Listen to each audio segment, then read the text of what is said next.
Good morning, Soso. Gayla, good morning. I'm doing pretty good this morning. Thank you for asking. Welcome to the stream. Jacqueline, what's up, Will? Good morning. Good morning to you, Jacqueline. Sharon, Mike Stevens, good morning.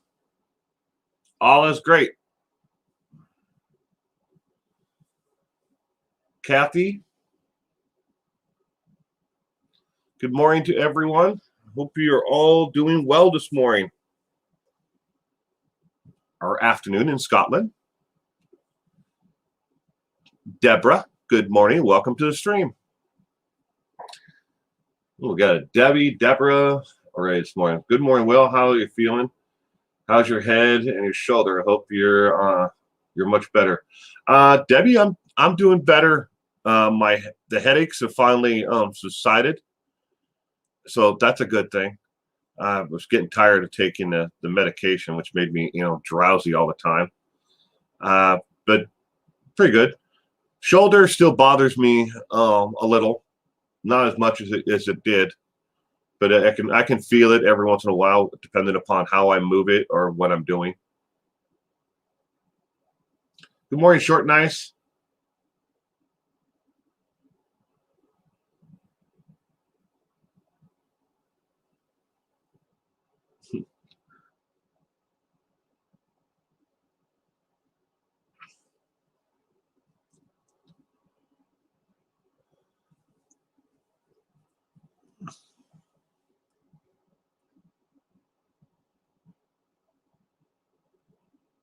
There seems to be some kind of lag with the feed right now. I hope that clears up. I'm sitting there watching it, and all of a sudden, it's not just a feed of comments, but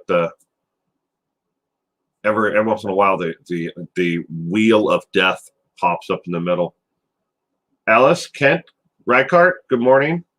Welcome to the stream to both of you. Hope you're doing well this afternoon or this morning, depending on where you are. Working actually could be this evening or tomorrow morning, I guess, depending on where you are in the world, dateline and all that.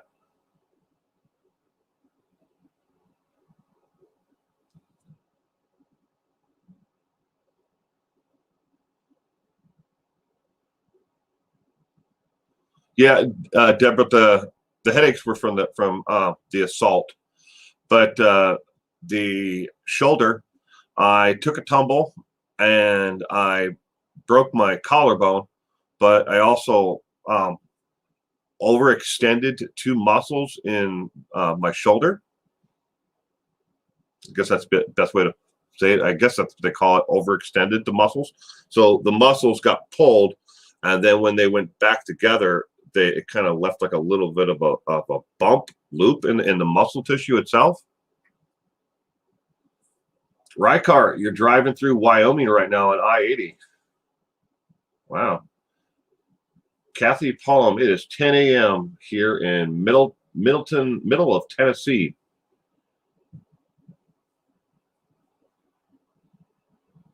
Connie, good morning, Connie. Welcome to the stream. I hope you're doing well this morning, Connie. Good morning from Denver, Karen Cadle, good morning. Anna King, morning from Denver as well. We got two from Denver. Anna King and Karen, both from Denver. My sister is down in that, she lives down in that area. She's outside of Denver. I haven't seen her in Jesus. I got to think here for a second. 3 years. She just had a birthday beginning of this month. What do you think about Christopher Watts got a lawyer for the 35C? Gianna Marie, it doesn't matter if he gets an attorney or not. It's a waste of money. The only avenues to appeal, and I'm not sure who's actually raising money for him, or, well, I stopped tracking it, to tell you the truth, Gianna.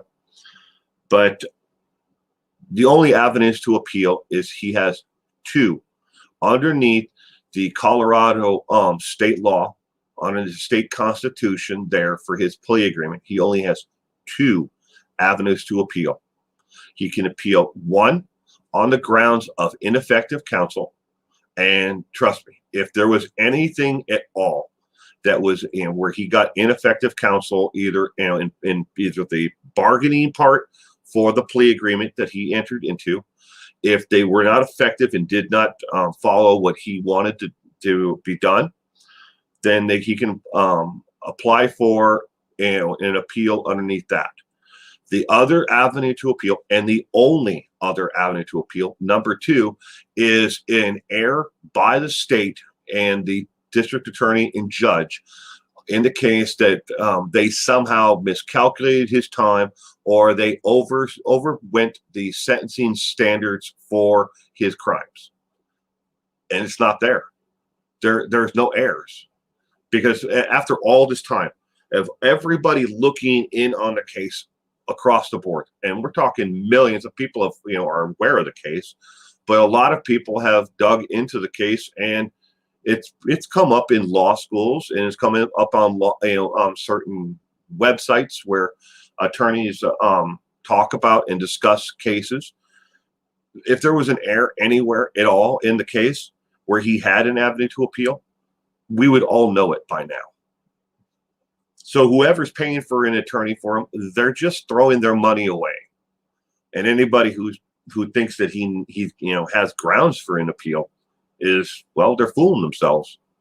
Because underneath the state of Colorado, the state constitutional law for his plea agreement, that's it. Those are the only two. There's no other avenues for him to appeal. He can never get a trial to test, where they would go through a full trial and bring in evidence to his innocence or to his guilt. Either way, he gave up all those. He signed away all of that the day he signed that plea agreement and took the plea in court. So, to answer your question, that's what I think about it. And Leah Irwin, good morning, sweetheart. I hope you are doing well. I really did think that I'm not joking when my reply to you, I really thought you were part of the Facebook group. For some reason, I always, maybe I just associate. I see your name in the comment section in the live streams, sweetheart. So I always thought that you were in the Facebook group, but you're there now, so that's all that matters. I replied to your post yesterday. Well, this morning. I replied again to it. Good morning, soccer mom of one. Just because he applies doesn't mean he's going to go through. And his parents that have probably mortgaged their house to the hilt, plus use insurance money for paying for this.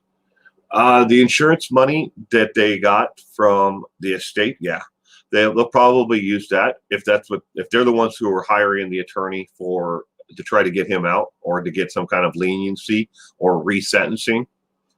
The option to get resentenced is just about as possible as a trial and going through any other avenues to appeal.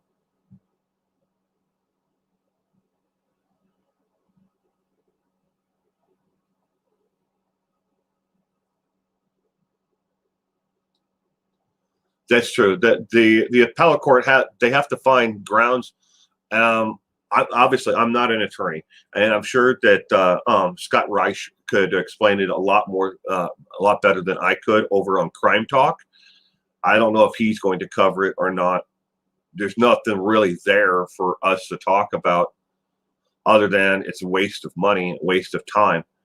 But from what before the appellate court can actually hear the case, there's got to be something there that compels them to want to hear it, that shows that there was some type of error, and it has to compel them to want to hear it.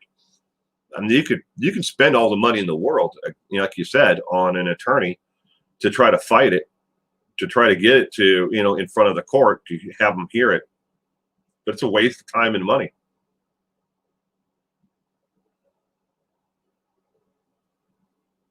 Leave it to Bieber. Good morning. Leave it to Bieber. Hope you are doing well this morning.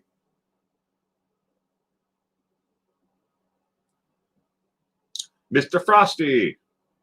Good morning.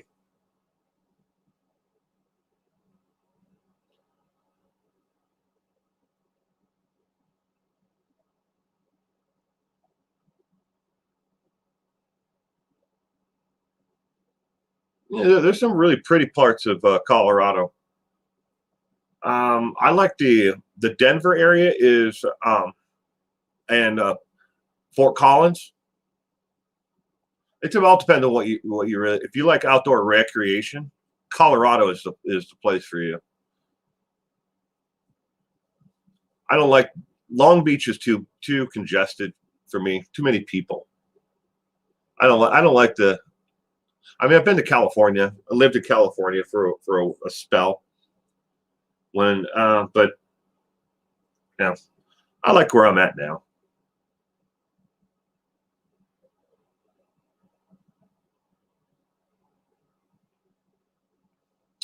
Sorry, excuse for a human being.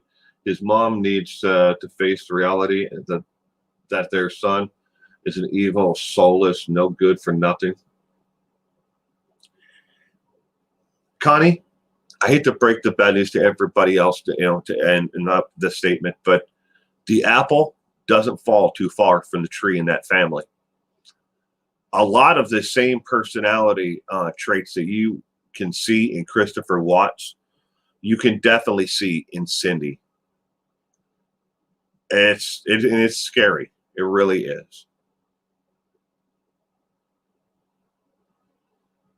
They're going to with ineffective counsel because they believe of his lies. His lawyer couldn't give him proper advice. Yeah, good luck with that.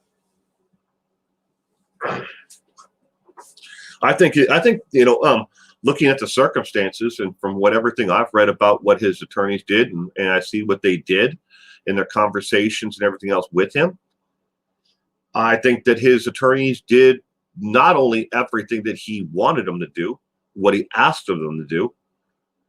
His attorneys went above and beyond.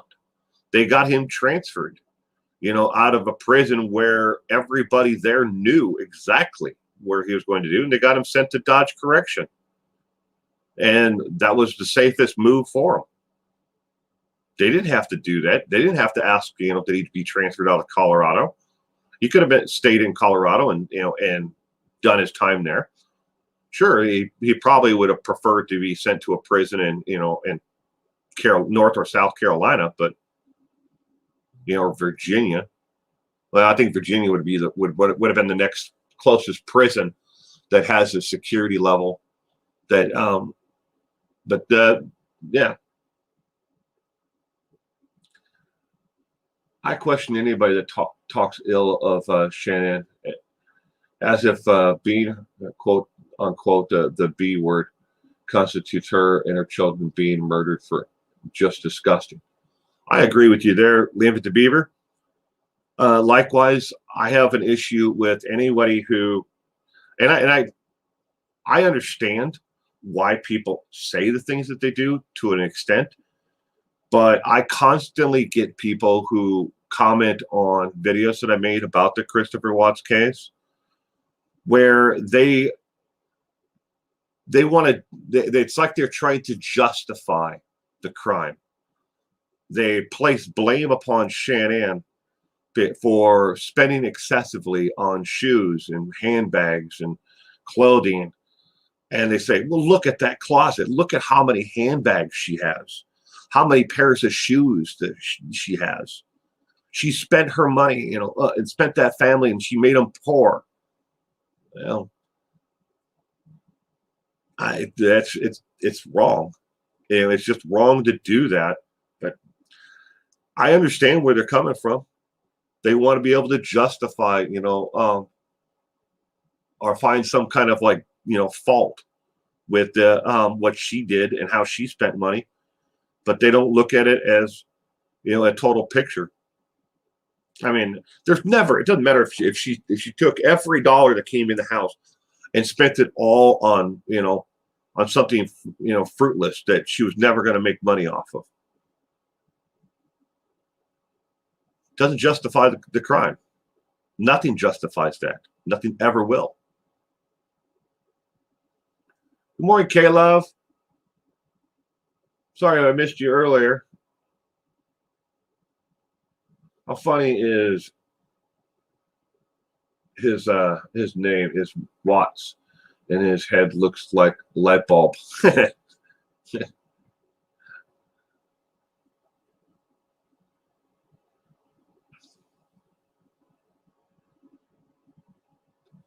It is inexcusable.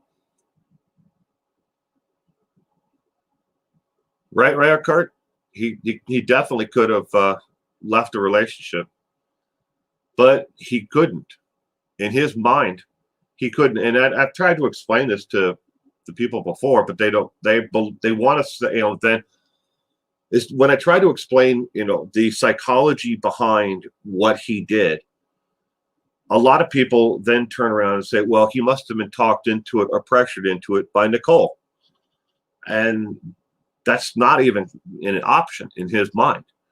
You have to look at the psychology of, and what he was thinking and what he was doing at that exact moment when he did it.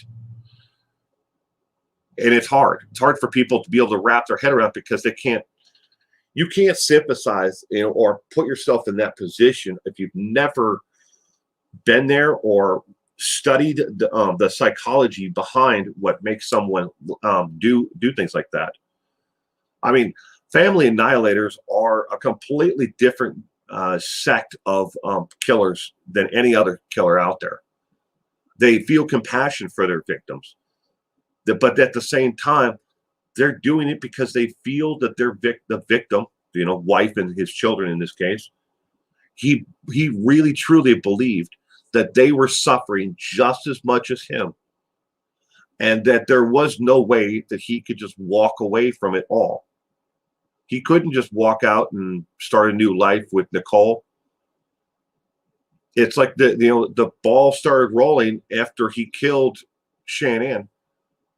There was no return for him at that point. The moment he put his hands around her neck and started strangling her, there was no going back. And everything was just in motion. He would, in essence, as he was taking her life, he was taking his own life. But trying to explain that to people who don't understand the psychology behind it all it's hard.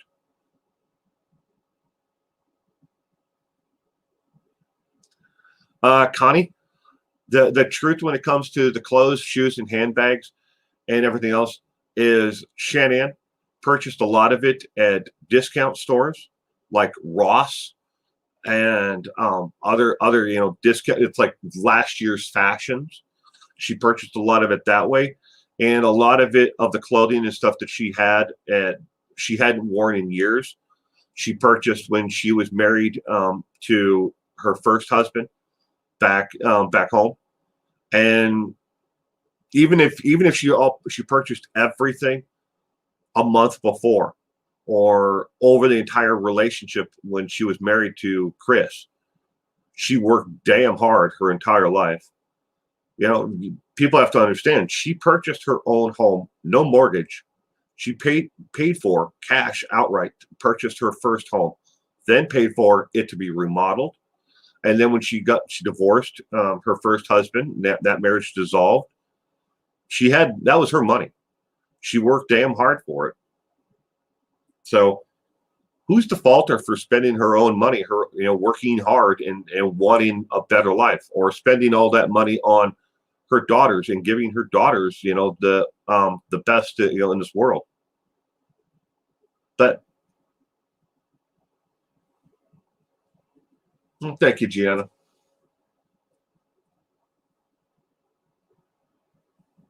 He is.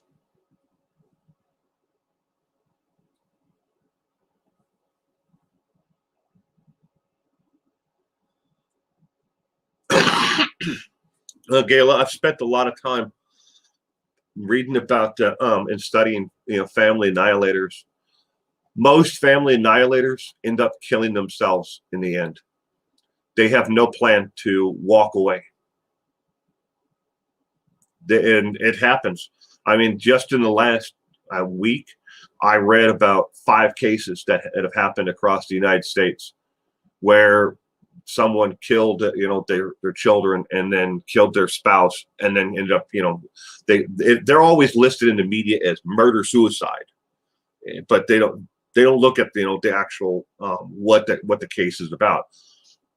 And strangulation is a very personal way of killing someone, as opposed to taking a gun and shooting them or stabbing them. The closest case that has happened to what Christopher Watts did was Timothy Jones Jr. That was the closest. And that freak, nobody wants to pay him any attention because he looks like a little mole person.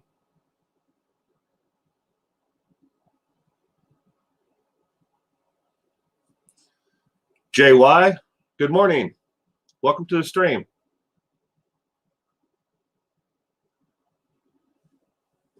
Sorry, I missed some people. So I wanted to ask everybody a question this morning. I'll get comfortable here, sitting in my chair. So there was 8 of us total, 8 other digital creators. We're not all YouTubers. 3 of them are in the music industry. They make music, and some of it they upload to YouTube, but we're all digital creators. We'll just say that.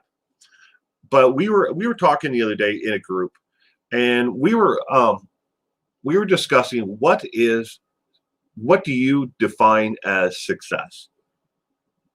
And for the digital creators, for those who make YouTube content, we have kind of a different view of what success is, and I think it boils down to success to each person is an individual metric, and maybe success to you is making it to the age of 40 because you have serious health issues. Maybe success to you is, if you're a YouTube creator, maybe success to you is getting that first 1,000 subscribers. Good morning, Georgia Ritchie. Welcome to the stream. I hope you're doing well this morning.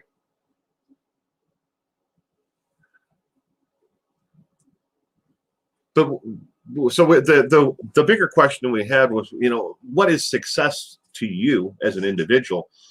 But as you meet your goals and it's like, look, I met that goal. I was successful. What do you do then? Do you make another goal? Do you strive, for a larger, more attainable goal? Views and watch time.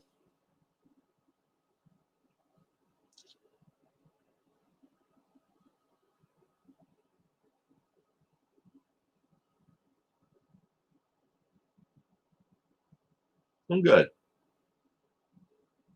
Caroline, good morning. I'm sorry if I missed you. She didn't seem to throw things away. What was in the tubs in the basement?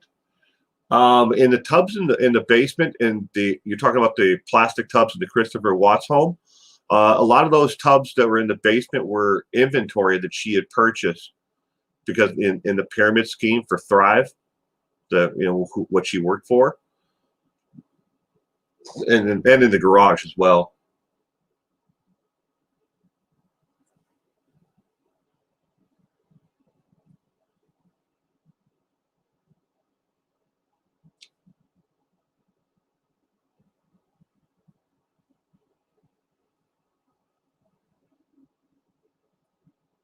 Do you pronounce it Lena?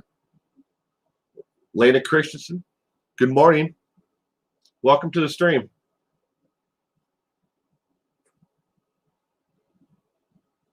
From London, Great Britain.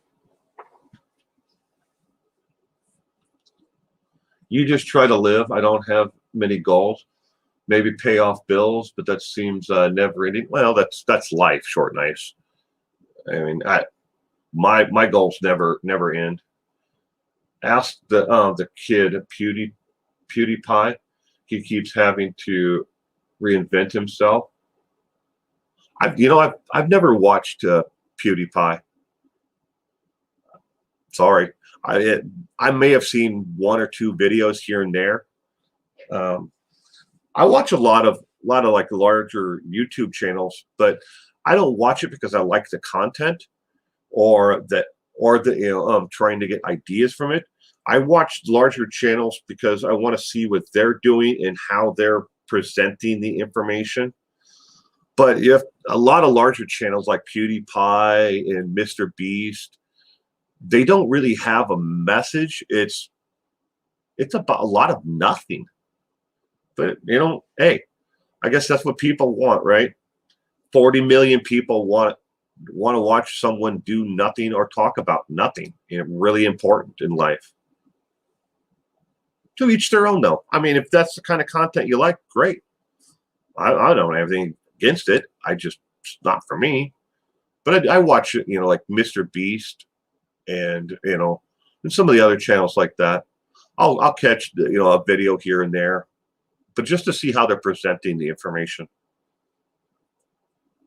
Over 100 million subs to PewDiePie. That's the size of a small country. Yeah. How about Steve, 1989? He eats old. Steve, MREs, Mr. Frosty. I love Steve. Steve used to be an actor, by the way, in case you didn't know, Mr. Frosty. MREs. I've seen him eat some seriously gross stuff. I've been a subscriber to his channel for a long time. Steve, 1989.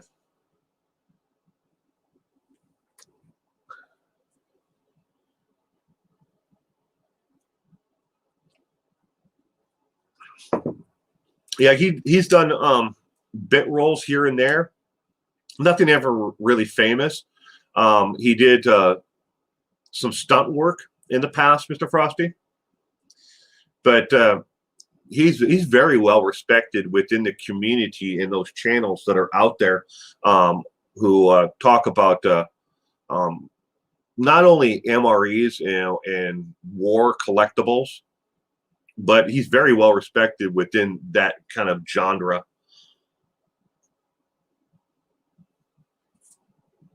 We watch a lot of channels on tiny houses in schools. That's cool.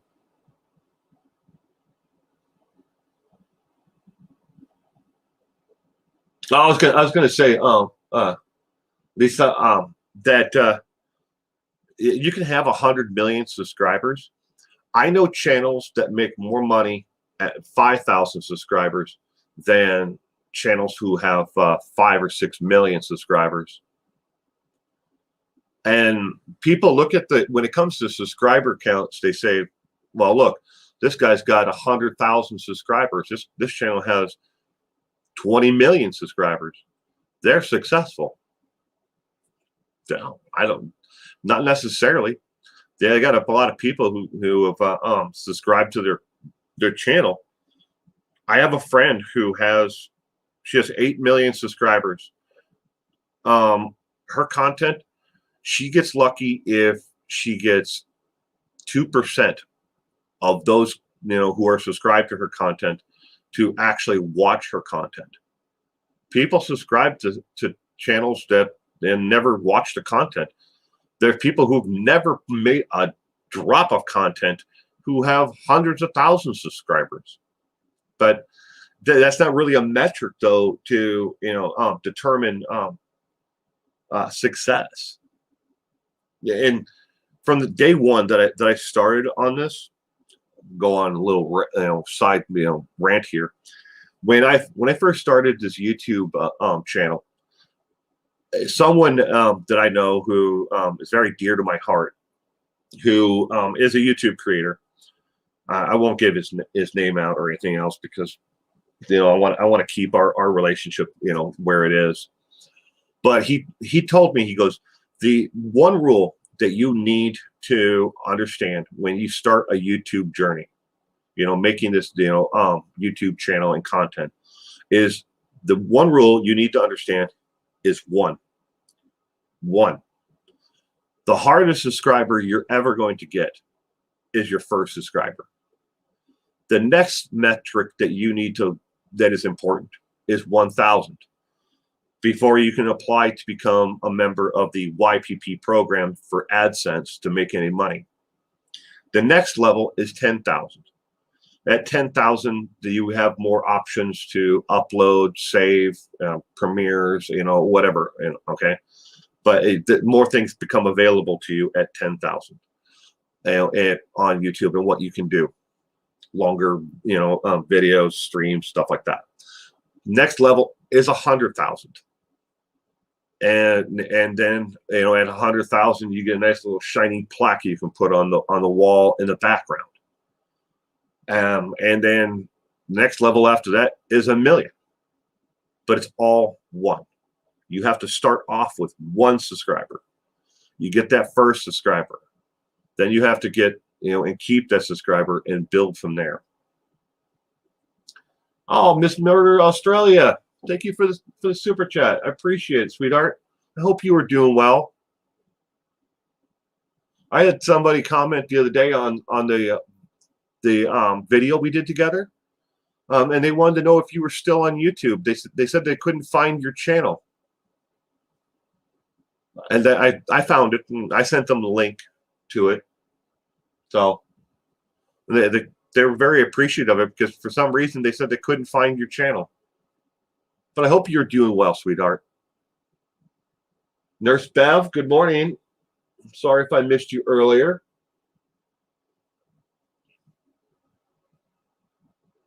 Martin Decoder, if you like logistics.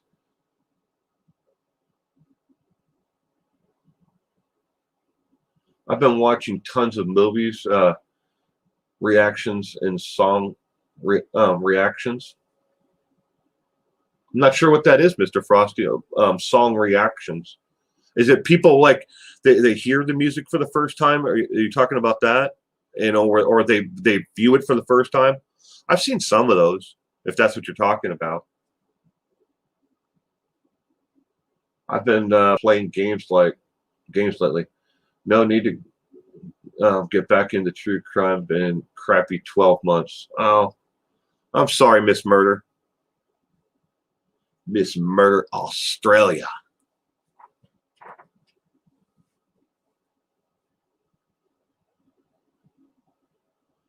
Oh, yeah, I've seen some of those. I always wonder just how authentic they are, though. It's like, really, how could you have lived this long and never seen, Apocalypse Now or whatever being a movie they're showing for the first time? I just assume everybody on Earth has seen some or heard some of the music, like, Rap Star, here's country for the first time. Really? I don't know about that.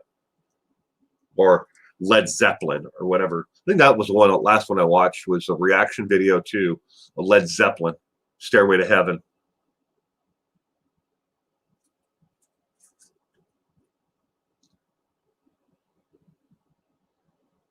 We should get back into the Vallow Daybell discussion when it starts heating up again.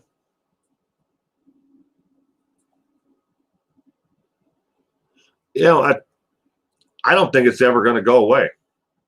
It the motion that they filed the other day was the most bizarre thing that I have ever heard of in my life. And it was so shocking to me, not only me, I'm not even an attorney, but I after I made the video, somebody posted in the comment section that I should watch Scott Reich's video, however you pronounce it. I'm sorry if I offend people by mispronouncing his last name, but I didn't even know he made a video on it. But I watched his, and I was like, oh wow. But I knew that he had commented about it, but I didn't know he made a full video about it. It sucked down the Christopher Watts rabbit hole again. I'm so ashamed. No, there's no reason to be ashamed of that, Nurse Bev. Good morning, Cement Shoes.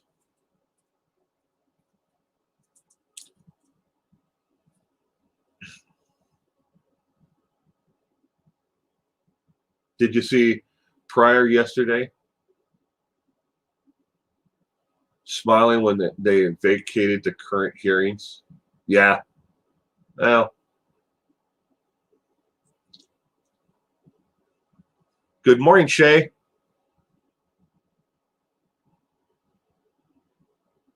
Welcome to the stream. I hope you're doing well this morning.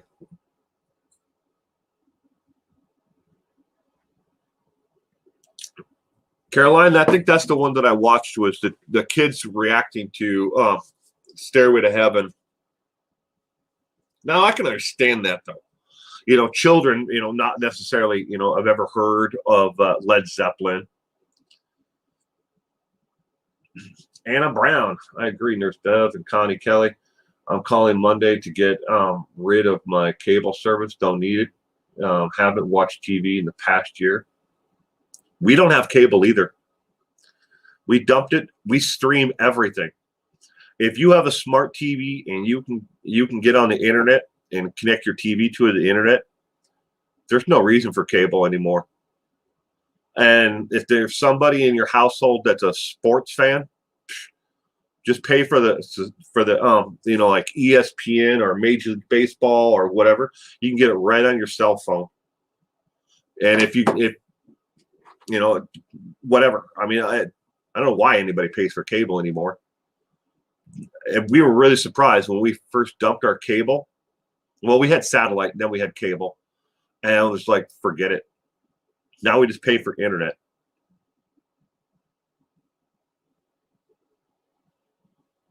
You're reading Cato's second book on Watts, The Moment Against My Better Judgment. I don't think there's anything wrong with it. It's not for me. I'm never going to read them. I'm not going to read the first book. Well, I will admit, I did read the first book, which was hard. There was parts of it that were hard to read. But I don't think I'll watch the second one. Read the second one. Stairway to Heaven, First School Dance. Your first school dance. Huh. Me and my friend of mine that I had at the time, we lost track. We were friends from like third grade through high school. And then after high school, we kind of just went our own separate ways. We still live in the same town now to this very day. I've never met his children. He's never met mine. But every once in a while, we'll run into each other, at a store. And we always say, hey, we'll catch up, hey, let's go out for coffee or something. But we never do. We know we never will. It's kind of like two old friends just passing in the breeze now. But anyways, I digress. When we were in middle school, we used to DJ like dances at a local community center and church. I can't remember if it was Den was the first time that I heard of Led Zeppelin. And I've been a huge fan of Led Zeppelin ever since.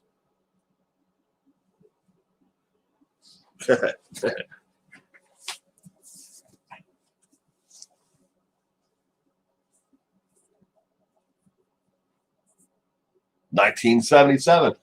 I just happened to think about that. I was like, ha, I just happen to be wearing this shirt right now.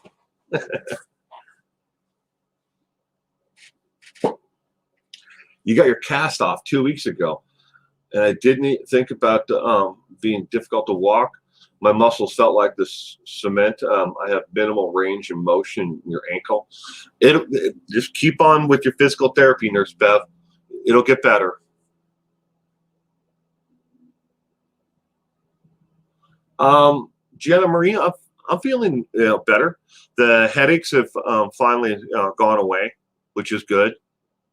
But yeah, thank you for caring and asking. I'm definitely doing better. Good morning, Black Rose.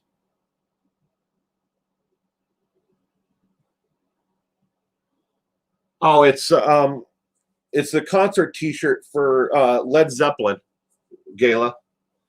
It's a Led Zeppelin's United States of America tour from 1977.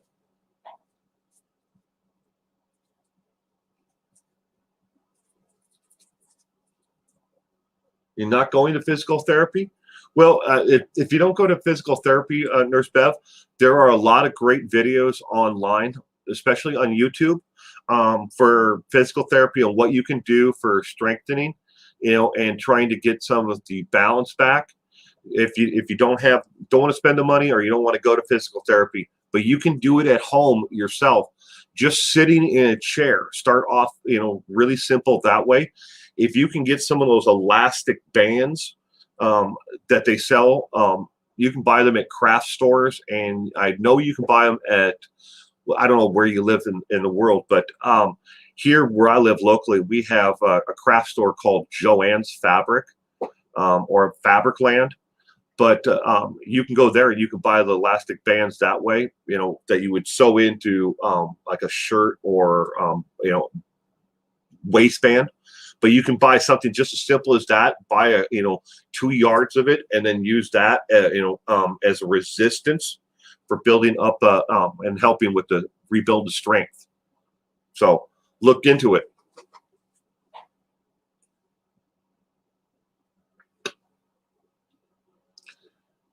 Kevin wants to know where you got your cap, Will. The one that I'm wearing now?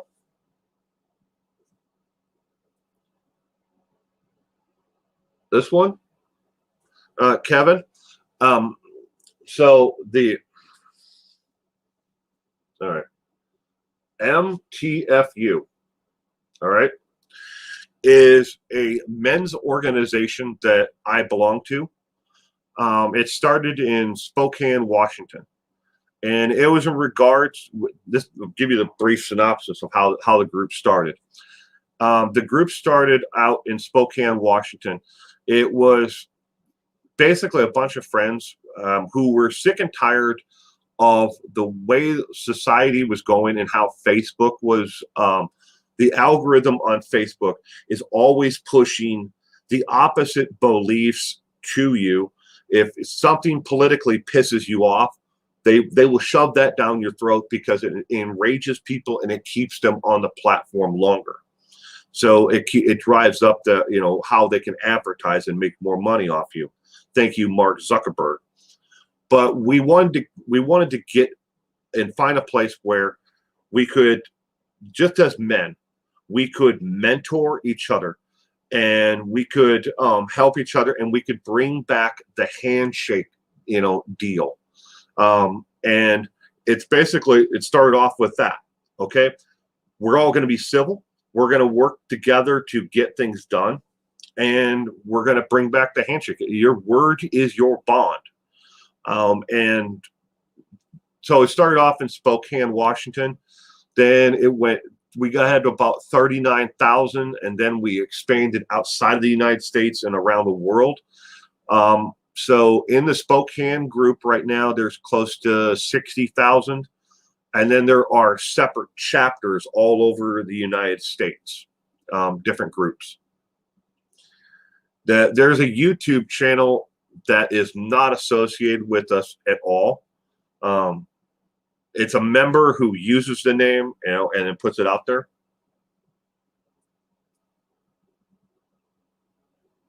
But to answer your question, in the group, the Spokane group, there's a link to it. And what MTFU stands for is man the fuck up. Be a goddamn man and just stop all this childish shit. And we mentor people. We help them, whenever someone is out of work, we help, we post in the group, who's hiring, who has connections to, maybe your car broke down. We can help you, somebody will have they have a trade. We can trade, barter, with each other.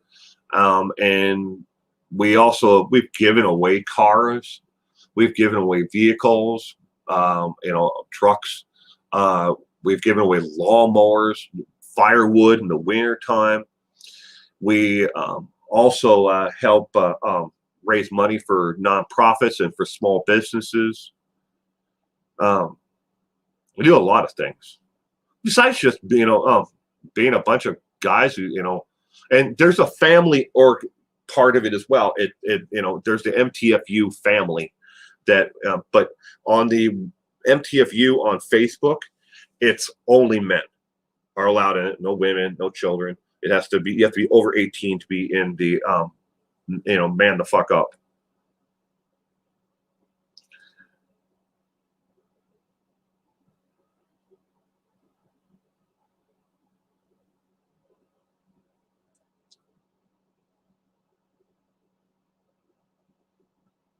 You got a survival radio coming today? Is it like hand cranked?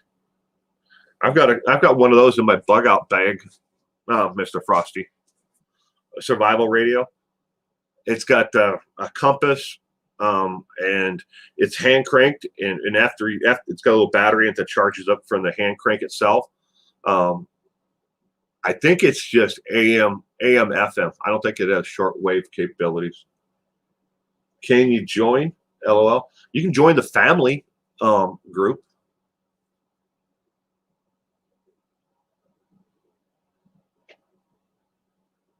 I have a bug out bag that's by the front door of my home. Have for years.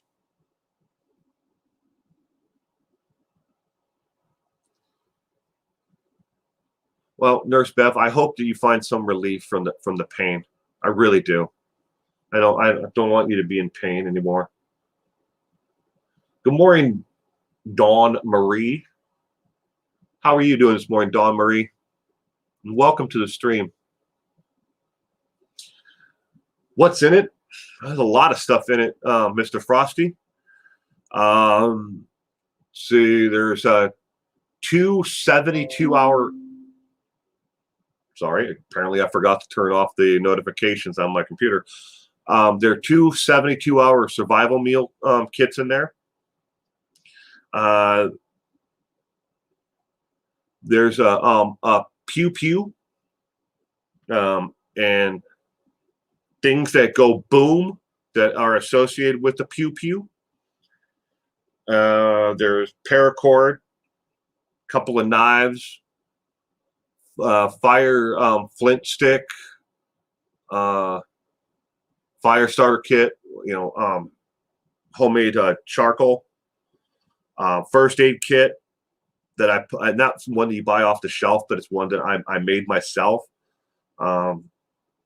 Fishing line, fishing equipment, extra, like a windbreaker that also it's reversible. It's gray on one side, but you can turn it inside out, and it's camouflage, desert tone, because I live in the desert. So it's desert camo on the inside. Pants,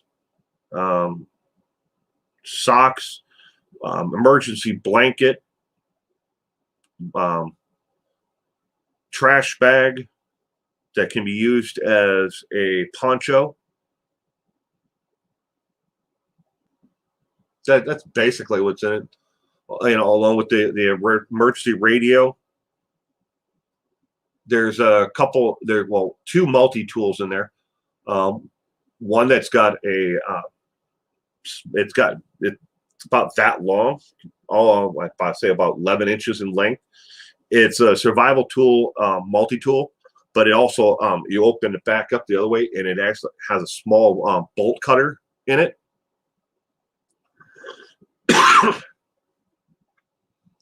There isn't any me, my friend Tim, just about everybody I know. We all have a bug out bag. In case everything hits the the SI, it hits the fan. We've all been we're right there. I don't have any birth certificates or legal documents in there. There is cash, but it's only a small amount of cash. And before anybody asks, in case my son was to get a hold of it, he can't get into it. It's got a lock on the outside, and the key to that is in my wallet, which is in my pocket right now. And there is a trigger lock on the actual pistol that is in there, the pew pew.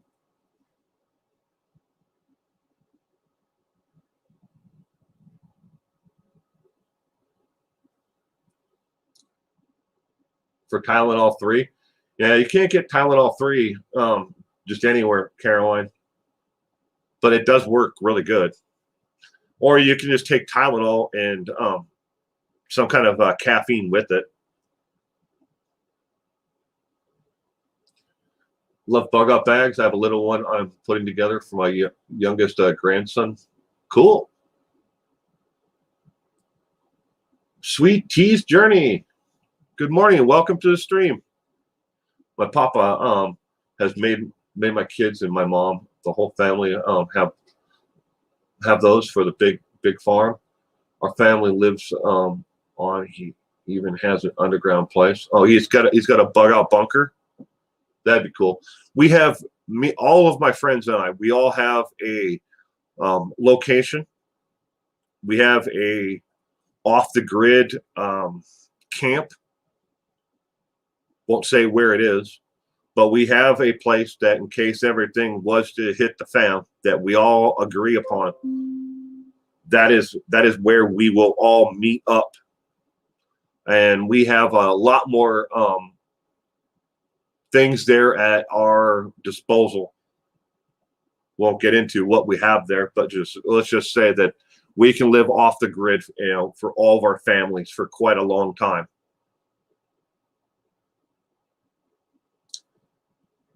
You never know what's going to happen. And maybe it'll never happen. Maybe I'll live my entire life. I'll grow old and I'll never need any of it. But I would rather be prepared than have to scramble in case, something comes down and happens.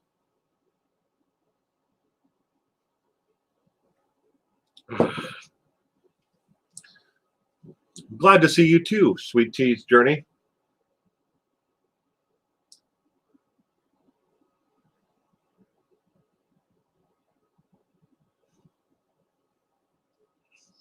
Please clean up my beard. Patricia, there's nothing wrong with my beard. I took a shower this morning and cleaned it. It's just gray hair.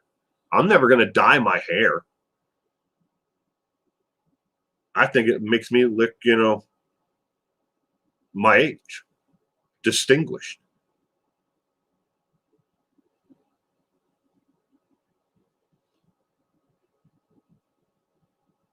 You can buy aspirin and codeine over the counter. Where you live, Caroline?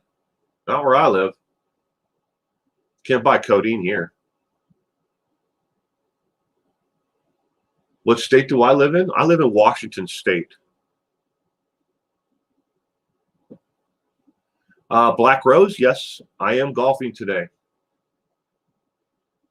Later on, after this, well, not after this stream, but after this stream, having breakfast with the family, and then it's my turn. This week is my turn to do laundry for myself. I have to do my own laundry.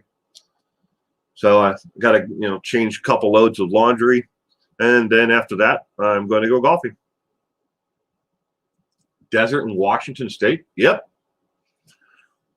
Mr. Frosty, Washington State is the only state in the union with all 5 temperate zones. We have rainforests, we have semi-rainforest, high desert plateau, desert, and deciduous forest. We have all 5 in Washington State. We're the evergreen state, but if you come in from the east, you're going to look at this state and go, what the hell happened to this state? Where did all the trees go? Well, I guess maybe if you come in through Spokane on I-90, you would see, Spokane's got a lot more forest up that way, but you drop down into the east side, because if you look at Washington State, picture it like a square, like the screen you're looking at. On one side is the Rocky Mountains. On this side is the Cascades.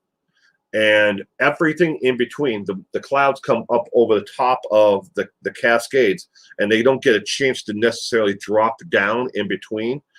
And then they float up over the top of one mountaintop and over the other.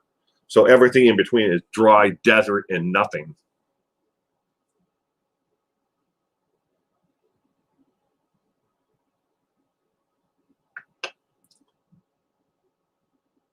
Well, thank you, Connie. I appreciate it. Sharon Robinson, Miami, Florida.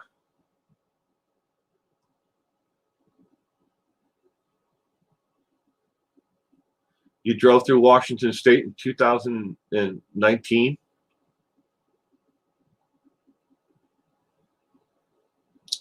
Can you find a cheap trailer? It depends on where you go, Mr. Frosty. Can I find you a cheap trailer? No. It all depends on what you want and what you consider cheap. The cheapest area, to live in would be either in the eastern part or along the. Well, you can find some cheaper living like Olympia, but where it's cheap to live, there's also high crime rates.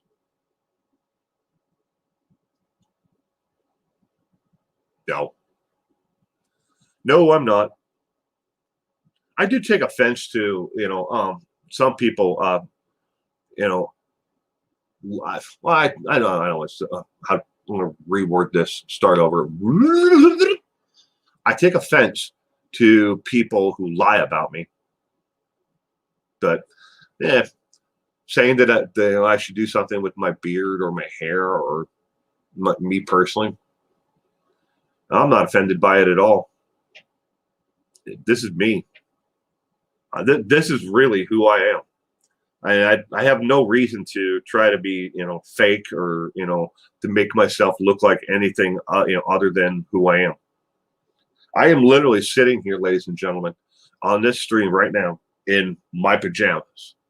This is what I wear to bed every night. You see this sweatshirt. This is what I wear to bed. I got up this morning, I took a shower, and I put my pajamas back on because my clothes, I forgot them last night in the wash machine, and I didn't put them in the dryer. So they're all wet. So I put this on. This is me. I forgot to do it. So, like I said, it's my turn to do my own laundry this week. So, well, either that or come out here in soaking wet clothing. And I was like, nope, just put my pajamas back on.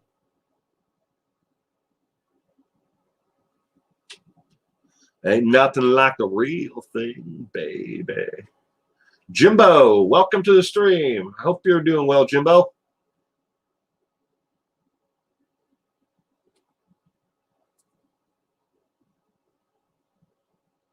You're the same, Will, as same as me.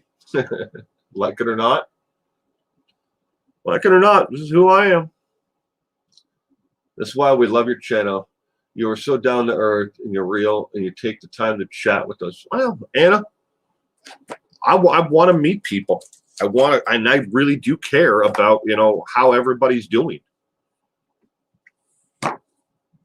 I mean, we're living in some really strange times in this world right now, and times that none of us have ever lived through.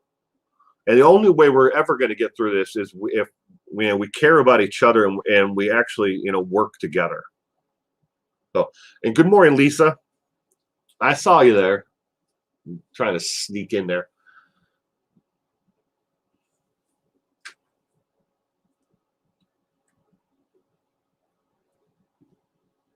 Love the beard, Will. Thank you. My wife's not the biggest fan of it, but at least it's not scratchy anymore. I put with a then what you call it, a conditioner, but it's a beard oil in it. But I'm just never going to dye it. Yeah, it is a little bit out, overgrown, and it's coming in uneven. But I can't.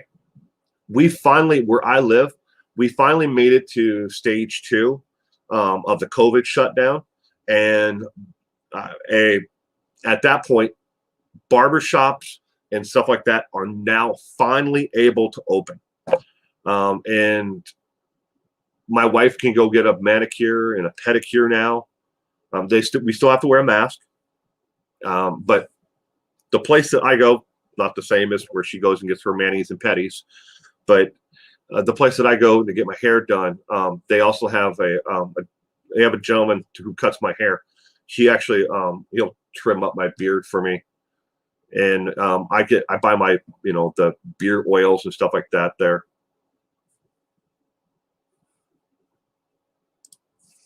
I am still here, ladies and gentlemen. Good morning, Kimmy. Welcome to the stream, sweetheart. I hope you're doing well. Rykar, I deliver in Tacoma last week. I don't like delivering in Tacoma because truck parking is extremely limited, but I do love the majestic Washington State. I lived in Tacoma. I actually went to high school there for a spell. I went to Stadium High School. I lived next to Tacoma Mall, and I worked at Frederick Nelson's department store. I was a window dresser, and after I set up all the mannequins and displays, I would stock the registers of like bags and stuff like that. But I worked at Frederick and Nelson's department store, but I lived right next to Tacoma Mall, and we drove all the way across town to Stadium High School. Was I in the war? And then did I serve in active combat? Was I in a war zone? I mean, I wasn't in. It's a police conflict, isn't it? We've never declared war in the Middle East. So to answer your question, Mr. Frosty, no, I wasn't in the war. I served in Afghanistan.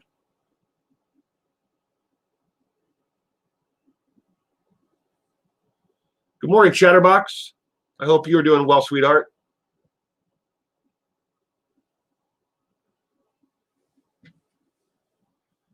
I have gaggles of pets too. I live alone for now. 3 cats.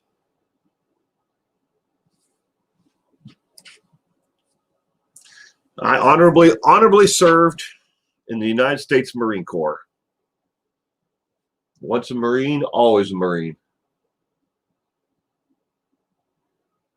You want to live next to the mall? Now, you didn't want to live where I live, Caroline.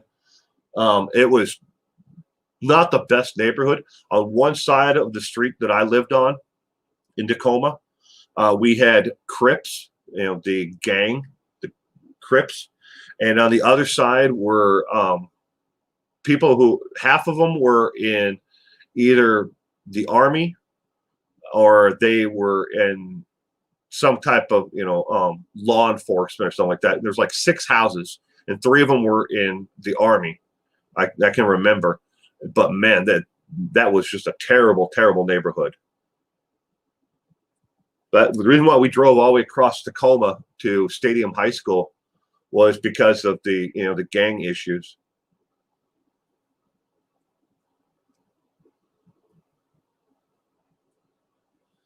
Thank you, Kimmy Jean.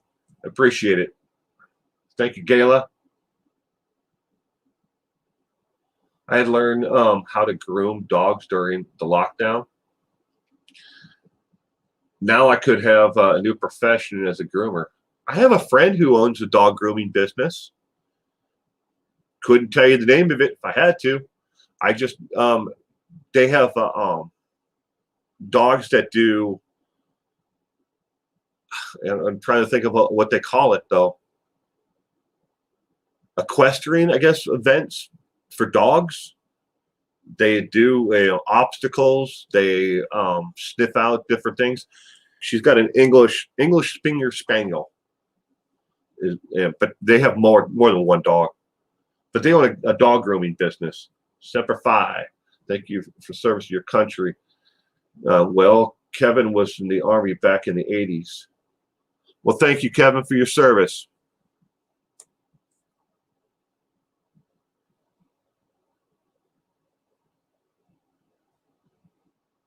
I'm sorry, Black Rose.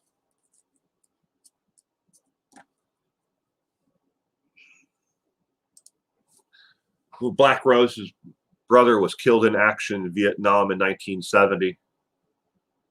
My heart goes out to you, sweetheart. It really does. I have an, see, to be my, I'm terrible at figuring out what relationships people are in the family. So my dad's dad, brother, great uncle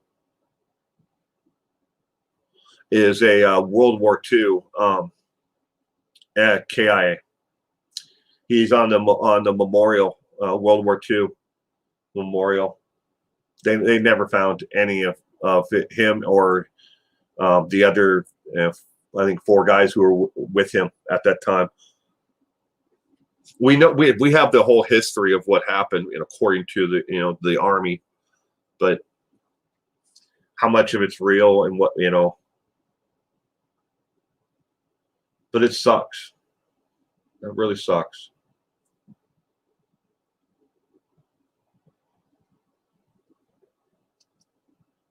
He signed on the dotted line, and he was payable with his life.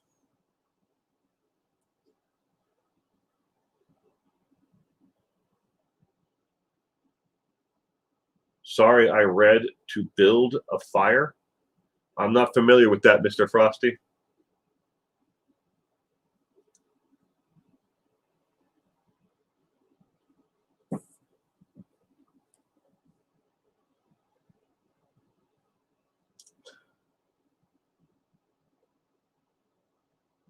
You've rescued 11 cats, mainly feral. Wow.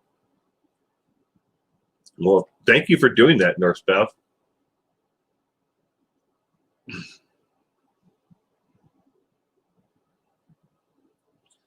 During Vietnam, my dad served. He was in the Air Force, and he served in Alaska on a missile silo. And then before he was in that, he was in the air defense or something like that, civil air defense, I think it is. The Lord is listening. Always, Jimbo. He's always listening.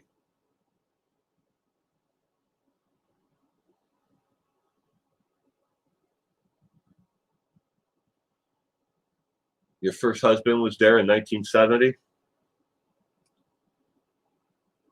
Dog ran away.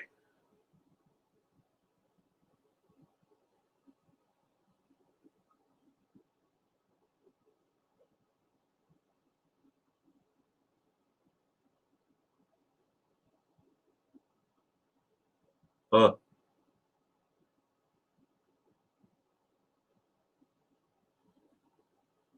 Air Force during the Korean War. Wow. That's in a while. Well, thank your father for his service. Appreciate everybody who, a lot of people don't give thanks to not only those who served in the service, but they don't give a lot of thanks to those, especially now. I mean, who are not only in the service, but the EMTs and those in the medical field. I mean, it's been extremely hard on people, especially in fire departments, police departments across the United States, because we've had a war on the police departments for so long, and I don't see it ever changing anytime soon, unfortunately. But don't really want to get into it. I just had this argument the other day with my wife. Well, started off as a discussion.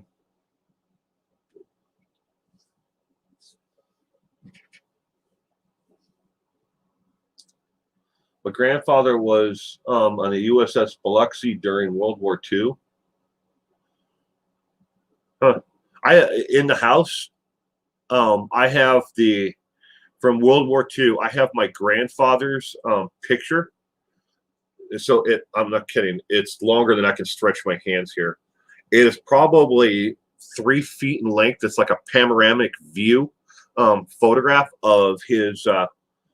He graduated boot camp at Fort Snelling, and it's like every man who graduated in his class along with him. I have that. I have the certificates from my father from his time in the service, my grandfather's. Then I have the letters. So my father passed away when Reagan was in office, and so he got they sent a letter, condolence to my for my father when he passed. But I have all that framed. It's all up on the wall in my living room.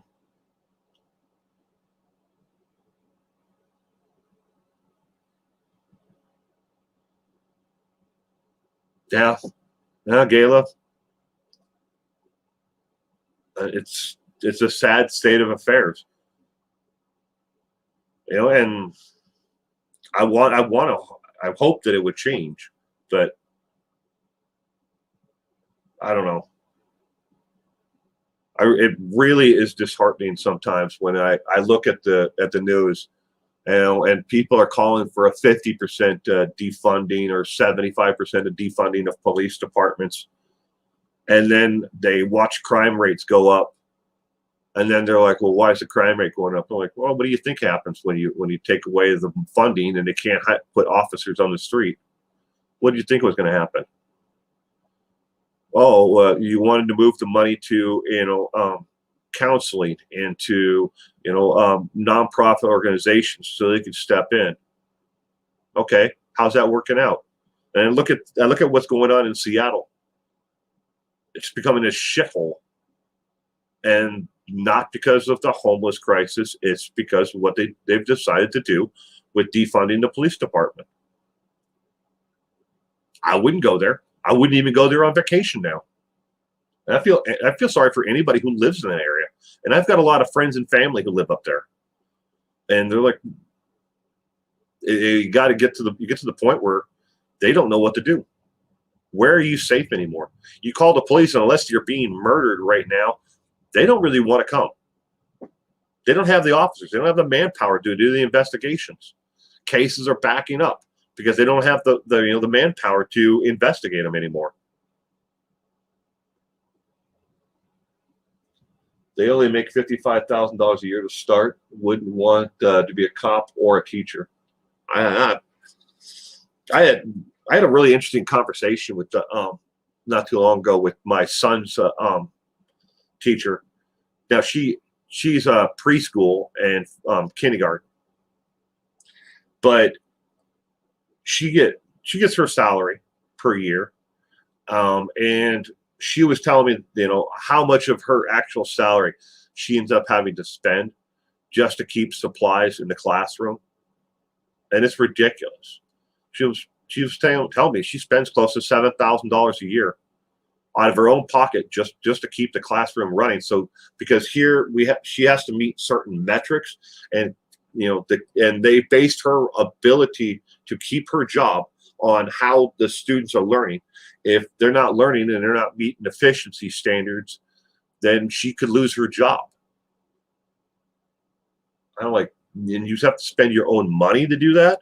She's like, school system won't give us the money. There's no money left. Nobody wants their taxes to go up.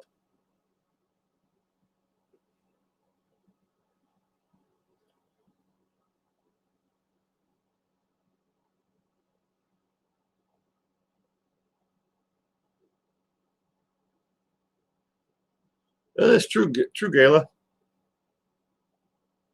Very true. I've lost track of how many times people, on a given weekly basis, I read the comments and it's just like, yeah, whatever. Is there any lost gold stories in the Washington desert? No, not that I'm aware of, Mr. Frosty. Lost gold stories. There's some in Colorado, but Colorado obviously is 2 states away. Utah, New Mexico. Do you know who the comedian Tom Green is? Tom Green he had, I don't know if it was on his live stream or if it was on one of the videos he put out. But what Tom Green is doing nowadays is he's traveling around the United States in an RV, making music and visiting ghost towns. But Tom Green, he went to one place. I think it was in New Mexico.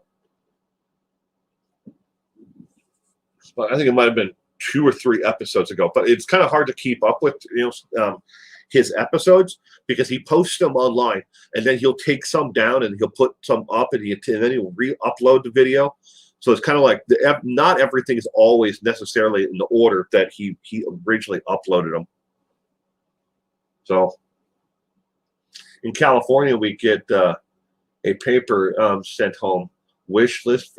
The parents are always glad to help with supplies. Well, they send out a list home with my son at the beginning of the year, but it's basically crayons, paper, tissues, Kleenexes, stuff like that. But she's spending money on copies, books, and stuff like that. That stuff where there's no money for the school system to even put into the school. Yeah, sure. They'll build you a nice $400 million building. It's not really $400 million, but they'll build them a brand new building. But then they have nothing to pay the staff or to pay for supplies. And it's sad. It's like one book that they just finished. It's it's not like a normal book, but there are pieces that come out of it, and it's a soft book. It's laminated, and there are words that go on there's like Velcro on the pages, so you have to fill in the puzzle of the sentence. Bobby runs to get the blank, or Bobby goes to get the red blank, and there's a picture, and they have to put the word ball over where the ball is. She has 30 students in her class, and the school system said you can get 10 books. Well, okay, but it's part of the curriculum that you've set down for me. What am I supposed to do for the other 20 students? Am I supposed to make them all share, the book? Take 15. I don't have 15 of them, so I can't put 2 students together. So I have to, at the minimum, buy 5, or have to find a way to get 5 more. So they'll trade between classes. The teachers, well, I got 10, so they'll take their 10, and when they're done with it, they give them back to the other teacher. They have to work to try to, complete the puzzle of teaching. And there's a lot of parents, though, who drop off their students and they just don't have the money to help out the classrooms.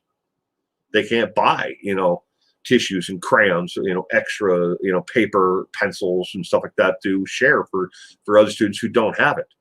They're barely making it by, especially now. I mean, with people being unemployed and no money. Good morning, Didi. Michael Thomas Green is a Canadian-American comedian and actor. He is. Tom Green.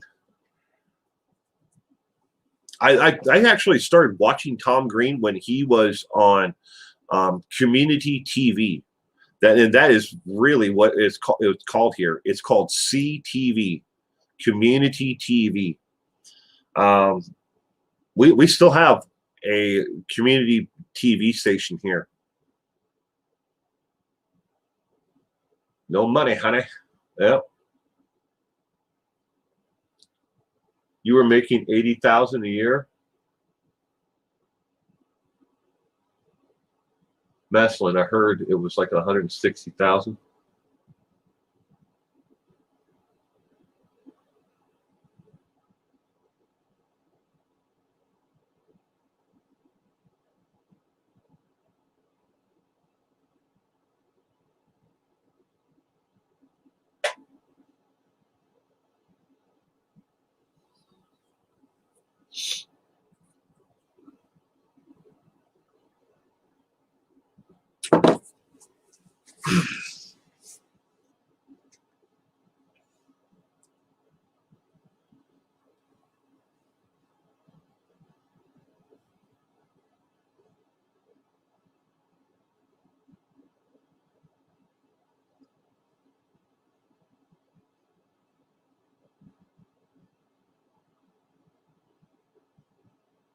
I'm sorry, I'm reading the comments, scrolling up, and I missed a whole bunch of comments there.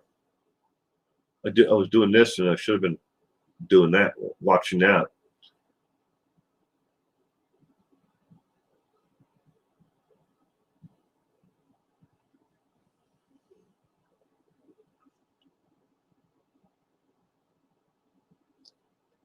What makes you happy? I don't know if you're talking to me or if you're talking to Mr. Frosty about his $80,000 a year job that he had. The beach makes you happy. Family makes me happy. Family and the community that I've built up around this channel makes me happy. That doing this every Saturday morning, this makes me happy. But family and this, friends, volunteering, helping people who are less fortunate than myself. That's what makes me happy. There, I may never make a dime, or even get a thank you for volunteering, but I volunteer and my wife does, my daughter does, and someday my son will do the same thing. We believe in giving back and helping people. You don't necessarily have to give monetarily. Just give your time. And you could do it just a little bit. Start off, everybody's got an hour somewhere in their day, or their week where they can give back. People are like, I don't have any time. I can't volunteer. I can't do this. Go to your local library, and say, hey, can I volunteer to pick up the books in the children's section, because they're always throwing them all over the damn place. The librarians don't have time to necessarily pick up all the books. Or go in and, hey, if you give me a container of Lysol wipes, I'll wipe down all the stuff in the children's section. An hour, once a week. It can be something as simple as that. Go somewhere, and just volunteer to, at a nursing home, play a game of cards with somebody. You never know just how much that tiny little bit can change someone's life, and how much it'll help you inside and how much it warms your heart to give back just a little. And that's how we build a better world. We can't wait for the government or somebody else to, to knock on our door and say, here you go. Here are all the tools to help and make this a better world. I'm lacking in volunteering. I don't know. At the same time, though, I don't feel, that anybody's anything less because they don't volunteer. It's just, I know everybody has the time. It's people don't want to spend or allocate their time in such a manner.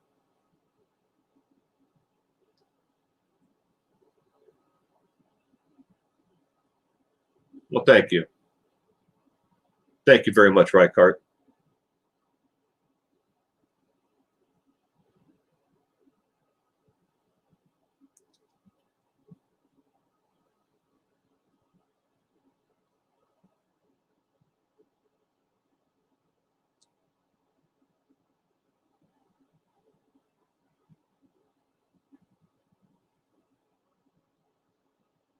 Ooh, Connie, you're getting married? We haven't set a date. Everything is up in the air. My friends are in that boat. They were supposed to be married last November, but everything got shut down, and and I'm not kidding, just this past week, we finally made it to stage 2 of open. Restaurants can be open to 60% capacity. You still have to have 6 feet of distance between you and the other tables. And the same thing is going for classrooms. Every table, every student must be 6 feet apart. But they're waiting. All venues where any large amounts of groups of people can gather are on hold. Still, we have to make it to, I think, stage 4 before they can have a religious ceremony and get married in a church, or they go to the justice of the peace and get married. Basically get married by a judge. But to have any kind of reception or anything like that, they have to wait. For at least my friends.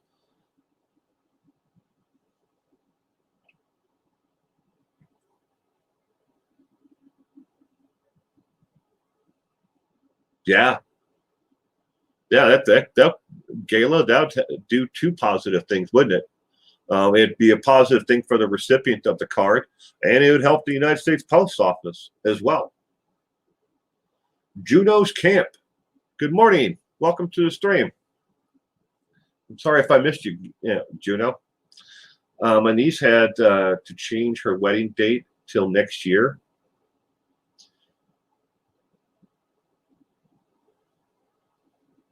Last fatal shark attack?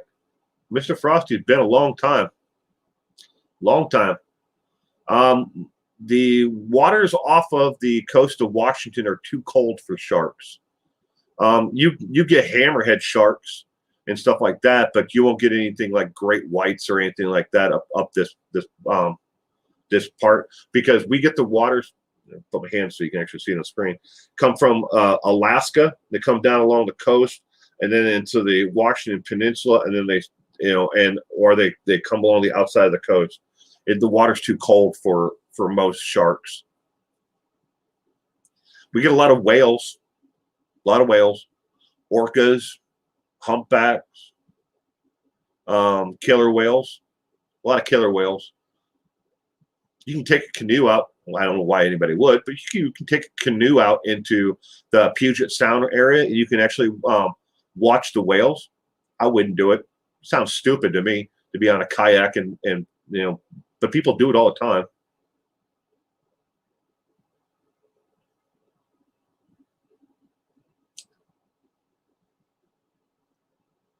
Well, you think when we get the vaccine, that person still have to wear a mask in public places? Well, that's kind of a double-edged sword there, Short Nice. Medically, I don't have the answer to that.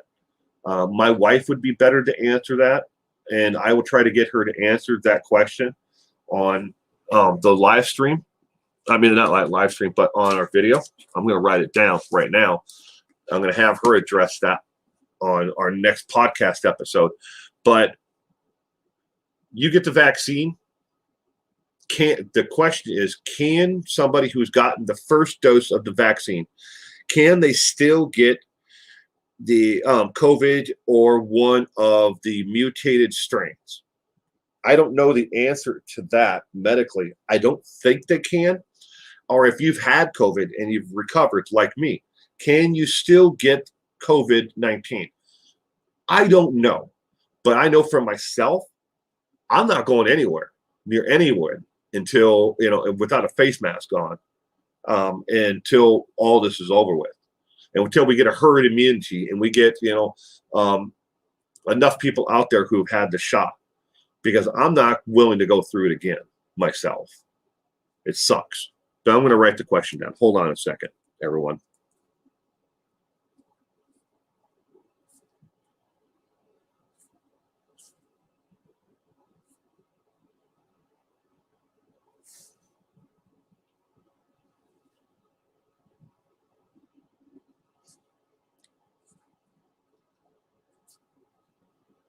So I will have her answer that on our podcast episode tomorrow.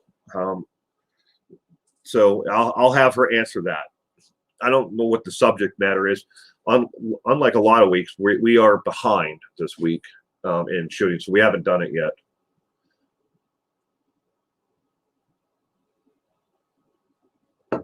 The flu vaccine doesn't stop one from getting the flu. Yeah, but the COVID-19 is different from the flu. A lot of people compare the two of them. There's Bev because they have similar side effects. Ooh, SB Rook, or you pronounce it Roke? Rook. So S. Baroque. I used to live in the San Juans, Washington. Is my favorite state so far. Isn't that cool? I had a friend who lived up in the San Juan Islands for a while. She now lives in Anacortes, but the mutations have happened. They found the mutation of the COVID-19 that was originally found in the UK. They just found it in Washington State in Oregon. Viruses are smart, and that's what I don't want to scare everybody out there, but if you really want to go down a rabbit hole of just how dangerous this world and life is that we all live, read up on zoonotic viruses.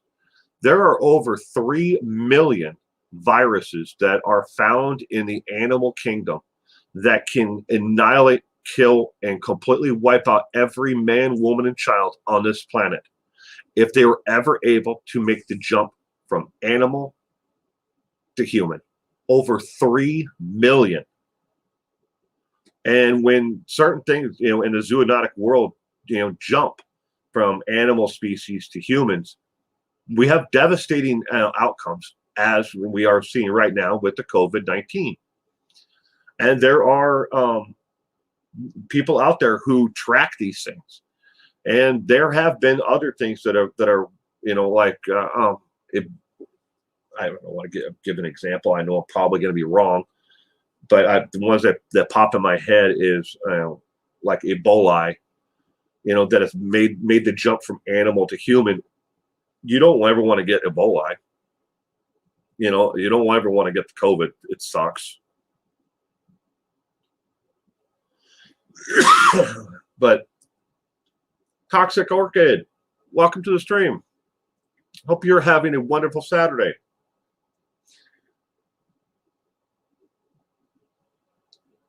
But zoonotic, look it up.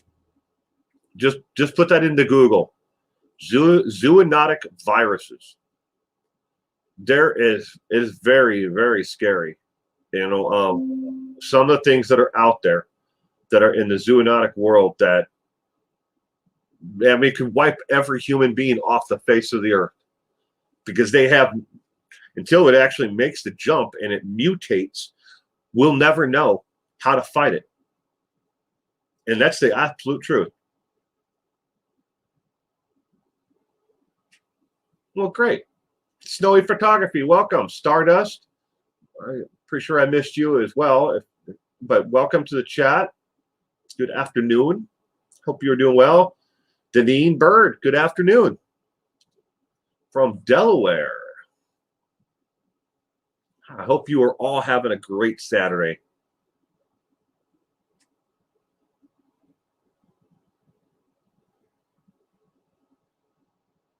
Common cold kills the aliens. Well, a lot of people die yearly from the flu. A lot of people.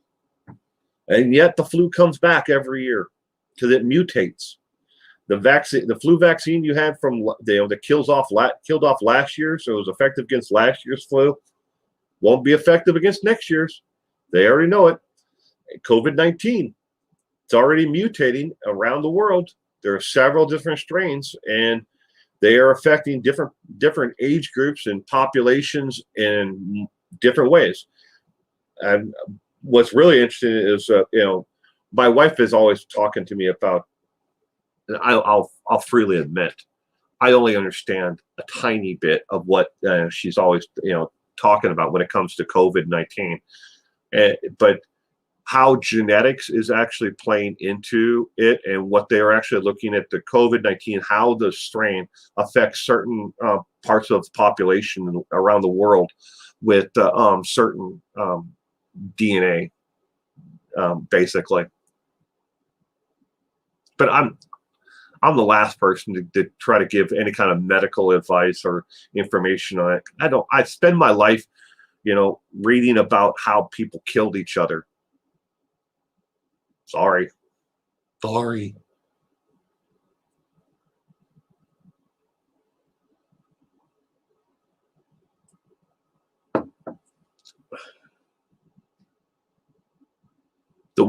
Caroline, the wet markets in China, that's a good way to spread a lot of viruses and a lot of things like that. But even when they closed down the wet markets in China, what it did was it drove all of that underground. People have to survive. They have to eat. And, they eat bats. They eat cats. They eat dogs. These are things that people eat there because they can't afford, other protein, foods to eat. So they eat, and as we encroach more and more into, the tropical forests, and we start eating, the animals that had a buffer between us and them, more and more of these zoonotic viruses are making the jump to humans. And there have been some serious outbreaks of different viruses that have killed, entire indigenous populations. That, luckily it killed off everybody and everybody died, so it didn't make a spread around the world. But as the world goes, people can get on a plane and they're flying all over the place. So what is a virus that is killing people, in Papua New Guinea, today, can be in Seattle, Washington tomorrow. And that's how COVID spread so quickly, was because people who got it didn't know they had it, and then they got on a plane, or they went and they affected somebody else. You can barely eat chicken. I love chicken.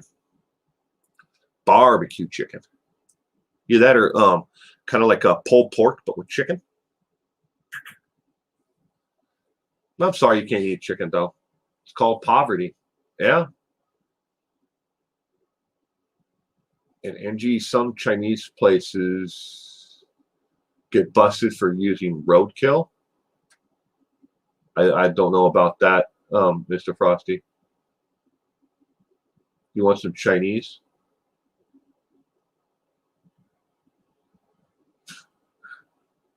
I'm the little generator. I was thinking of buying today. Has a free solar panel that fits in your bug out bag. That's cool. I have my bag actually has a solar panel on it. Wish I had something around here that was even close to it, but it's got it's only about that big, but it's got a little solar panel that's sewn into the actual top flap of the bag, and you can plug a cell phone or something into it to charge. But I have a flashlight in there also that is a motion flashlight. It never needs batteries. All you got to do is just move it back and forth, and it it's really cool because it's got a magnet that slides over the coil itself, so it actually builds up its own charge just by moving it around. You can turn it off, and then you can shake it, and then it recharges it. You can get about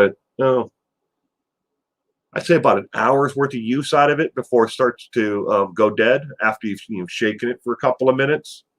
It works really good. Thank you for the super chat, Mandy. I appreciate that. Thank you very much. Vegan here. You're so thankful. My daughter is a vegan. She was vegetarian, but now she's more. I don't know if you consider her 100% vegan. She does eat cheese pizza. So I guess that would be vegan because they don't have vegan cheese at Domino's. Good morning, RRH. Still not going to get a vaccine. I'll take my chances with the virus. That is a lot of people out there, RAH, that are going to take their chances with it and hope this all just blows over. I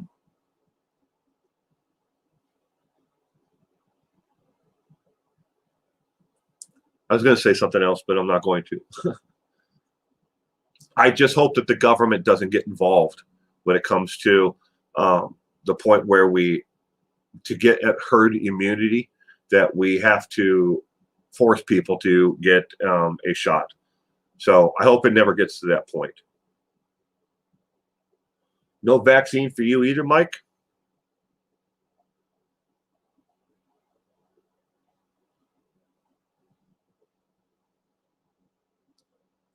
You can live without meat, Caroline? But they're so tasty.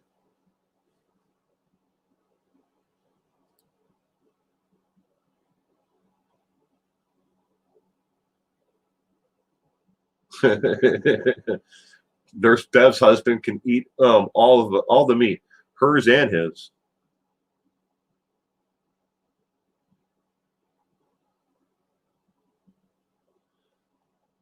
Yeah, Simon Robinson. I don't want to. I hope we don't get to that point where the government gets to we have to mandate a shot, or you have to carry around some kind of record, that shows that you got the shot. I hope we don't go down that road. But then again, I don't know what the next mutation or the next virus that's going to come out. Maybe it won't be for COVID-19.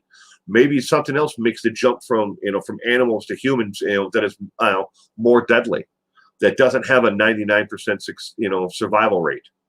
Maybe the next one, it really will be, a higher mortality rate, 50% mortality rate or 80% mortality rate, where they require that everybody gets a shot. I don't know. I just don't want to see the government ever have to get to that point. But that's what I was. I can see it getting that way, but I don't want it to get that way, because when it comes to some things like this with COVID-19, there are a lot of people out there that really believe that COVID-19 is complete bullshit, and they think that it's made up and it's some way for the government to take away our constitutional rights, and everything else. I'm not one of those people who believe that. I've seen people who have gotten COVID-19. I've lost a lot of friends because they've died from COVID-19. I got COVID-19 and I survived. Although, I had what they called a mild reaction to it in side effects, but still, it wasn't pretty. And it wasn't anything that I want to ever live through again. Prepping meat grosses you out, Nurse Beth? Oh, I'm sorry. My sister died and had COVID. I think COVID contributed to her death, but she had serious health issues. She got it from her son. I'm sorry to hear that. Well, thank you for the super chat, Black Rose. Thank you, Will, for the good information and conversation. Well, Black Rose, I hope you have a great day, and I will see you over on Duty Runs later on. I'm pretty sure he's doing a live stream today. And thank you again for being the mod.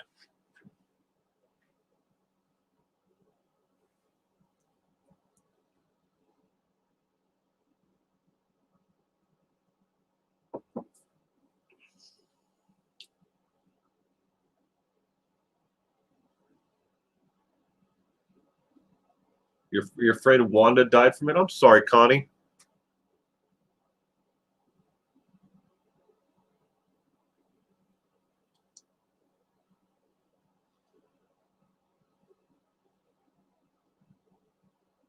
A DR fan? Oh, you're not a Duty Ron fan? I'm sorry. Well, I mean, it's just like my channel, S. Brooke. You know, my channel and my content's not for everyone. And I understand. Maybe you don't like it, his content and his or him. That's okay. And I think when it comes to it, both of us are pretty much of the same agreement. If you don't have to watch our content or like our content, I happen to like Duty Ron's content and what he's doing on his channel. And it's for me. That's the kind of content that I like to watch. So that's what I watch. No one's being forced to have to watch it. Bye, K-Love. My kid wants egg McMuffins, so I get to cooking. See you all later. You have a great day, K-Love. And thank you again, sweetheart, for being a moderator and for helping my channel out in my community. I really appreciate it. You have a great day today.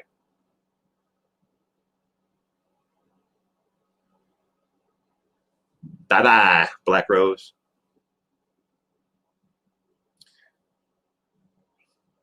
Yeah, it's to each their own.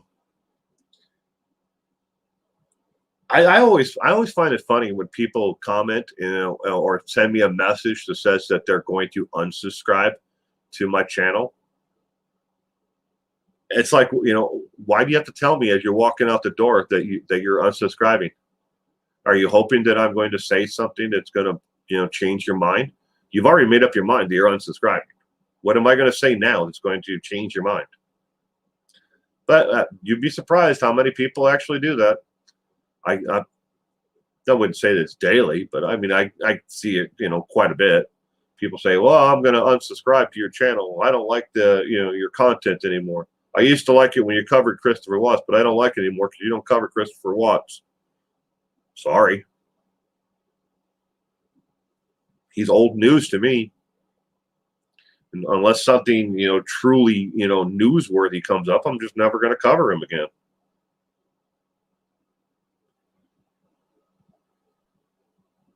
Praise Jesus Christ, our Savior. Yes, Jimbo.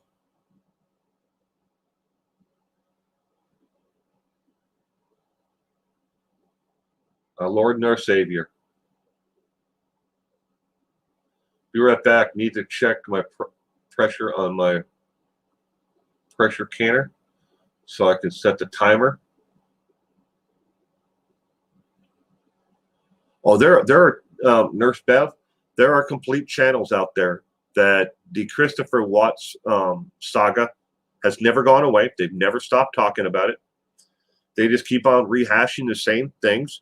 And then when they can't rehash the same things that they've already covered 10, 15, 30 times before, then they start adding in the lies and speculation, rumors.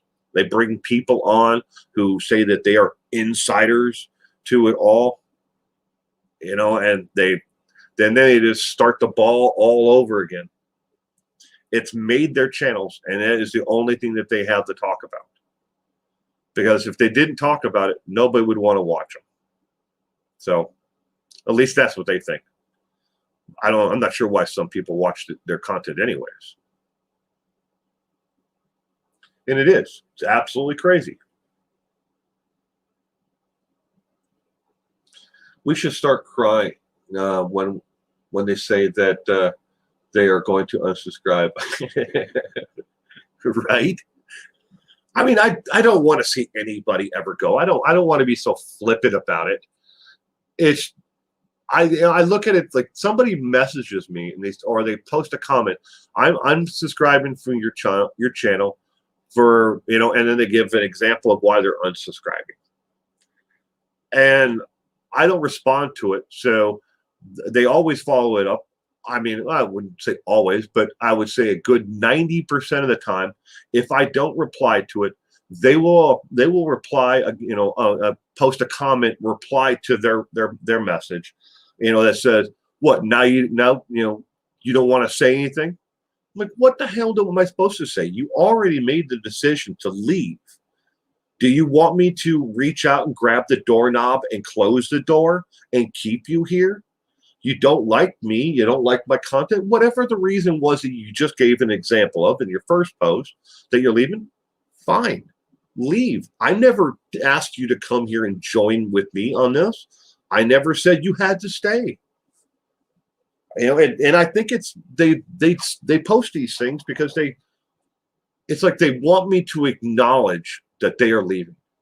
Well, fine. All right, I'll acknowledge it. And a lot of times when I see the comments, I'll say, well, thank you for being here and watching the content while you did. Sorry you feel that you need to unsubscribe. Have a good life. And I'll leave it at that. LOL, don't you want the feedback? Well, I want the feedback. I do. Good or bad. I always want the feedback, Short Nice. I always want the feedback. Without the feedback, how am I supposed to, grow and offer the content that people want to watch and listen to?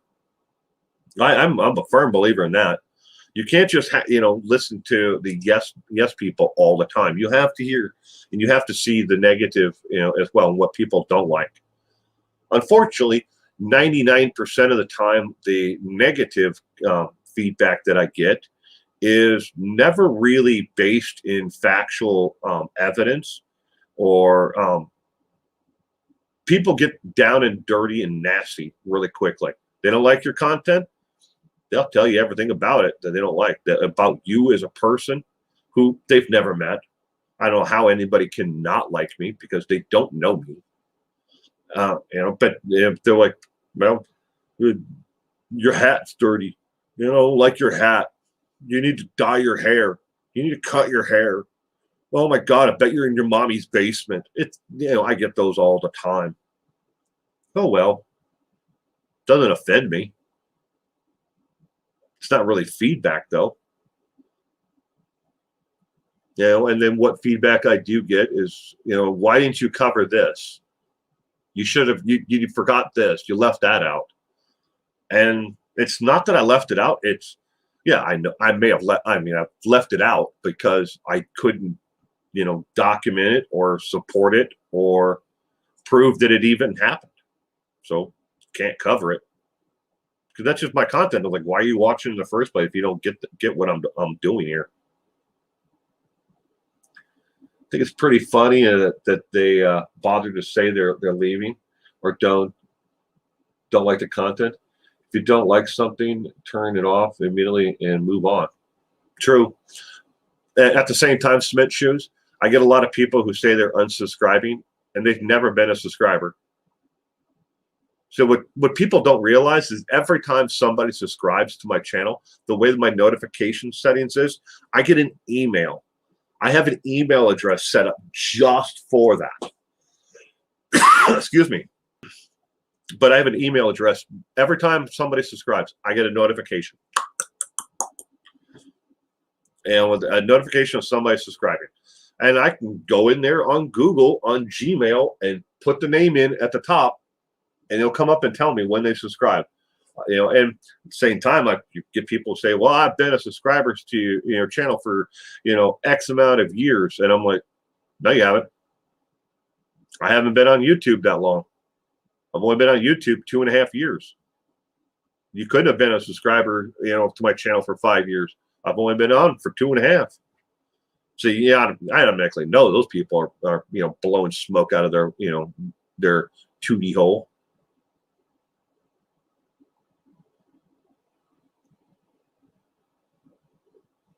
I can turn the lamp on for you. Can you see the light?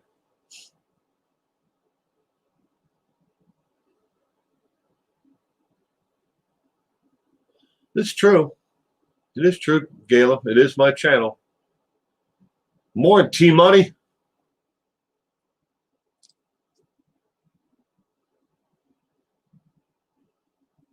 They want to be heard, but there are ways to be heard, and there are ways not, to have attention drawn to you, and that's what they want. They don't want to necessarily be heard. At least not those who've commented so far. Maybe after me saying this, and somebody decides to unsubscribe, maybe then finally somebody will say something, of value, in the comments. But it's always, I hate you.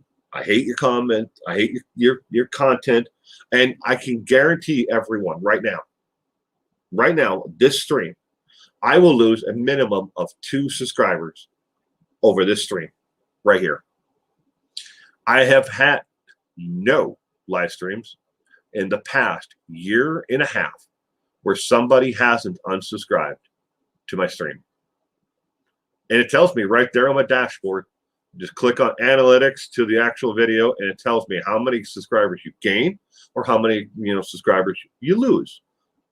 Every live stream I've ever done, I've lost a minimum of 2. So people don't like it. They don't like it. They want to leave. They can leave. Florence.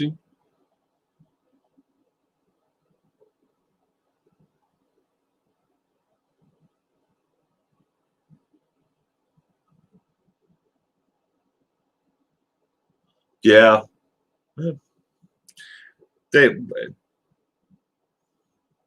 That's one of the things like that are it's part of being YouTube, digital creator, putting content on YouTube. I try to keep up with the comment section, and greet people and acknowledge their comments, like the comments or not. I try to keep up with it, but there's no way at this stage that I can keep up with. In a given week, I'm not joking, I get close to 3,000 comments or messages or something, something where it's drawing my attention or needing me to reply to, or people want me to reply to. 3,000 messages or comments or something like per week. I can't keep up with that. I'm one person. And then it does upset people that I have missed their messages and I didn't reply back, or I didn't give them a heart or a thumbs up. It's just, there's no way around it. But the hatred is just out there because people sit behind a keyboard and they feel there's no repercussions for them sitting behind a keyboard to say whatever they want.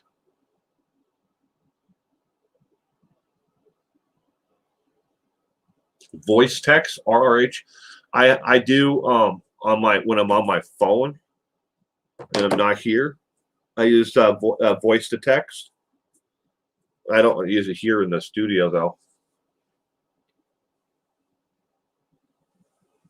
RRH, be safe. You might be okay, but might hurt someone else. Juju, positive. I'm sorry I've missed you, sweetheart. I hope you're doing well today. I'm illegally texting and driving, so my messages are all over the place. Oh,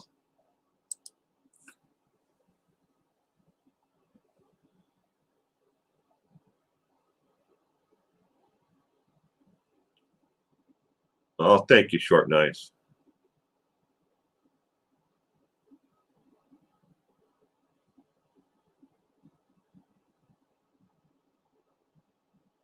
Well, ladies and gentlemen, I'm going to have to wrap this up. I really appreciate everyone stopping in today.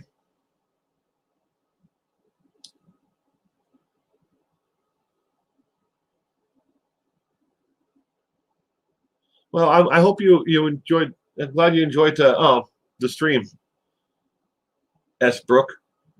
But this is me. What you saw right here, this is me. I do these every Saturday morning at 8 a.m. Pacific Daylight Time. And tomorrow, Sunday, I'm not going to lay down for a nap. We are actually going to do the true crime live stream tomorrow. But that's tomorrow at 7 p.m. Pacific Daylight Time. And we will be doing Ted Bundy trivia tomorrow. So that is tomorrow. But for today, we're done. And thank you for joining with us, S. Brooke. I really appreciate it. You and everybody else have a great weekend if I don't see you tomorrow. All right? Bye, Cement Shoes, Toxic, Connie, Nurse Bev, Mr. Frosty. It was nice talking to you again, Mr. Frosty. I was wondering where you'd been. You stay safe out there, sir. Sharon, Gayla, everybody else, have a great